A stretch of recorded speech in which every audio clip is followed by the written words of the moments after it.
জন ছিল খুব সাধারণ আর খাটিয়ে এক ছেলে। সারাদিন তপ্ত রোদে খামারে কাজ করে সে তার দিন কাটাত। সে ছিল খুব সৎ আর দয়ালু। একদিন তার মালিক খুশি হয়ে তাকে এক বড় টুকরো সোনা উপহার দিল, ভারী, চকচকে আর অনেক দামি। জন তো বিশ্বাসই করতে পারছিল না। সে ভাবল, এবার আমার জীবনটা সত্যিই বদলে যাবে। খুশি মনে সোনাটা নিয়ে সে নিজের গ্রামের দিকে রওনা দিল। কিন্তু কিছুক্ষণ হাঁটার পর সেই সোনাটা তার কাছে বড্ড ভারী মনে হতে লাগল। প্রতিটি পা ফেলা যেন তার জন্য কঠিন হয়ে যাচ্ছিল। পথে এক লোকের কাছে একটা সুন্দর ঘোড়া দেখে জন আর বেশি কিছু না ভেবেই সোনার বদলে ঘোড়াটা নিয়ে নিল। এবার তার নিজেকে রাজার মতো মনে হলো। কিন্তু সেই ঘোড়া ছিল বড্ড বুনো। সে এত জোরে দৌড়াতে শুরু করলো যে জন ছিটকে মাটিতে পড়ে গেল। সারা শরীরে ব্যথা নিয়ে সে যখন ধুঁকছিল, তখন এক কৃষকের কাছে একটা শান্ত গরু দেখে সে ঘোড়াটা বদলে গরুটা নিয়ে নিল। সে ভাবল, এবার অন্তত শান্তিতে থাকা যাবে। কিন্তু কয়েকদিন পর সেই গরু দুধ দেওয়া বন্ধ করে দিল। জনের শান্তি আবার উবে গেল। এরপর সে গরু বদলে একটা মোটা শূকর নিল। সে ভাবল, এবার অন্তত খাবারের চিন্তা থাকবে না। কিন্তু সেই শূকরটা ছিল বড্ড নোংরা আর সারা রাত এত চিৎকার করত যে জন ঘুমাতেই পারছিল না। তাই সে এক লোকের কাছে শূকরটা বদলে একটা সুন্দর সাদা রাজহাঁস নিল। রাজহাঁসটা ছিল শান্ত আর সুন্দর। অনেকদিন পর জন একটু স্বস্তি পেল। একটু পরে সে এক লোককে দেখল পাথর দিয়ে ছুরি ধার করছে। জন ভাবল, এই পাথরটা থাকলে তো আমি নিজেই কাজ করে টাকা আয় করতে পারবো। সে হাসি মুখে হাঁসটা দিয়ে পাথরটা নিয়ে নিল। সে মনে মনে ভাবছিল এবার তার জীবন কত সুন্দর হবে। কিন্তু একটি ছোট্ট ব্রিজ পার হওয়ার সময় হঠাৎ তার পকেট হালকা হয়ে গেল। সে তাকিয়ে দেখল পাথরটা টুপ করে নদীর জলে পড়ে তলিয়ে গেল। জনের কাছে এখন আর কিছুই নেই, না সোনা, না ঘোড়া, না গরু, না হাঁস, এমনকি সেই পাথরটাও না। সাধারণ কেউ হলে হয়তো কান্নাকাটি করত বা কপাল চাপড়াত, কিন্তু জন কি করল জানেন? সে হাসতে শুরু করল। আনন্দে সে রাস্তার ধারেই নাচতে লাগল। সে বুঝতে পারল যে সারা পথ সে জিনিসের পেছনে ছুটছিল, সোনা, পশু বা পাথর। ভেবেছিল এগুলো তাকে সুখী করবে, কিন্তু আসল সুখ তো তার নিজের ভেতরেই ছিল। সেদিন জন যা পেল তার নাম মুক্তি। কোনো বোঝা ছাড়াই নিজের মতো করে খুশি থাকার স্বাধীনতা। আপনার কি মনে হয়, সুখী হতে আমাদের আর কত কিছুর প্রয়োজন? আমরা কি শুধু জিনিসপত্র জমা করছি, নাকি সত্যিই যা প্রয়োজন তা নিয়ে বাঁচতে শিখছি? আপনার জীবনের এমন কোনো বড় হারানো কি আছে, যা পরে আপনাকে সবথেকে বড় শিক্ষা দিয়ে গেছে? কারণ মাঝে মধ্যে সবকিছু হারিয়ে ফেললেই আমরা আসলে নিজেদের খুঁজে পাই। অনেকদিন আগে এক গ্রাম্য বোর্ডিং স্কুলে কিছু শিশু তাদের শিক্ষকের সাথে থাকত। তারা খুব ভোরে ঘুম থেকে উঠত, বাগানের যত্ন নিত, জ্বালানি কাঠ বয়ে আনত, শ্রেণীকক্ষ পরিষ্কার করত এবং পড়াশোনা শিখত। জীবনটা ছিল খুব সহজ, কিন্তু সেখানে শেখার অনেক কিছু ছিল। সেই শিশুদের মধ্যে ইলি নামে একটি ছেলে ছিল। ইলি ছিল খুব হাসিখুশি এবং দয়ালু, কিন্তু পড়াশোনায় সে খুব পিছিয়ে ছিল।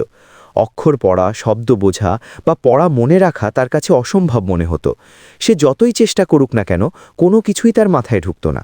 শিক্ষক ইলির এই কষ্ট বুঝতে পেরে তাকে সাহায্য করার চেষ্টা করতেন। তিনি ধৈর্য ধরে বলতেন, ইলি, এভাবে চেষ্টা করো, এবং ধীরে ধীরে তাকে অক্ষরগুলো দেখাতেন। কিন্তু ইলি তবুও সব গুলিয়ে ফেলত। মাঝে মাঝে সে হতাশ হয়ে দীর্ঘশ্বাস ফেলত এবং দুহাতে মুখ ঢেকে বসে থাকত।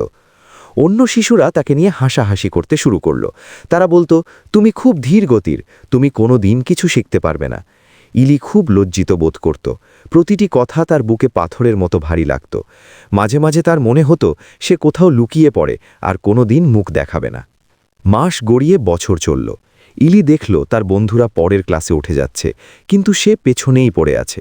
তার মন ভেঙে গেল। সে ভাবল সে হয়তো কোনো দিনও শিখতে পারবে না। একদিন সন্ধ্যায় শিক্ষক তাকে একপাশে ডেকে বললেন, ইলি, আমি আমার সাধ্যমতো সব চেষ্টা করেছি। হয়তো পড়াশোনা তোমার কাজ নয়, এখন তোমার বাড়ি ফিরে যাওয়াই ভালো। ইলির মন ভেঙে চুরমার হয়ে গেল। সে ভাবল শিক্ষকই ঠিক বলছেন। ভারাক্রান্ত মনে সে স্কুল ছেড়ে নিজের গ্রামের দিকে হাঁটা শুরু করল।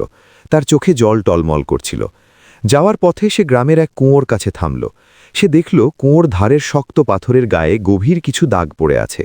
কৌতূহলী হয়ে সে পাশের এক বৃদ্ধাকে জিজ্ঞেস করল, এই শক্ত পাথরে এমন গভীর দাগ কিভাবে পড়ল? কেউ কি এগুলো খোদাই করেছে?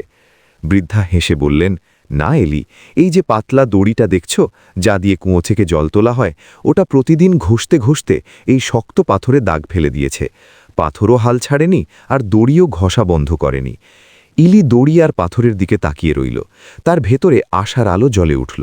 সে ভাবল, যদি একটি নরম দড়ি ক্রমাগত চেষ্টার মাধ্যমে শক্ত পাথরে দাগ কাটতে পারে, তাহলে আমিও প্রতিদিন চেষ্টা করলে নিশ্চয়ই শিখতে পারব। সে রাতে ইলি ঘুমাতে পারল না। সে ঠিক করল সে হাল ছাড়বে না। পরদিন সকালে সে স্কুলে ফিরে গেল। সে সবার আগে ঘুম থেকে উঠল এবং একাগ্র মনে পড়াশোনা শুরু করল। মাঝে মাঝে সে ভুল করত, পড়া ভুলে যেত, কিন্তু সে বারবার শিক্ষককে জিজ্ঞেস করত এবং অনুশীলন করত। দিন থেকে সপ্তাহ পার হল। ইলি প্রতিদিন পরিশ্রম করত। সে পড়া বারবার লিখত এবং পড়ত। ধীরে ধীরে সবকিছু তার কাছে পরিষ্কার হতে লাগল। সে প্রথমে একটি শব্দ, তারপর বাক্য এবং শেষে ছোট ছোট গল্প পড়তে শিখল। তার সহপাঠীরা অবাক হয়ে তাকে দেখতে লাগল। যে ছেলেটি একসময় সব কাজে আনাড়ি ছিল, সে এখন অত্যন্ত মনোযোগী এবং পরিশ্রমী হয়ে উঠেছে। বছরের পর বছর কেটে গেল।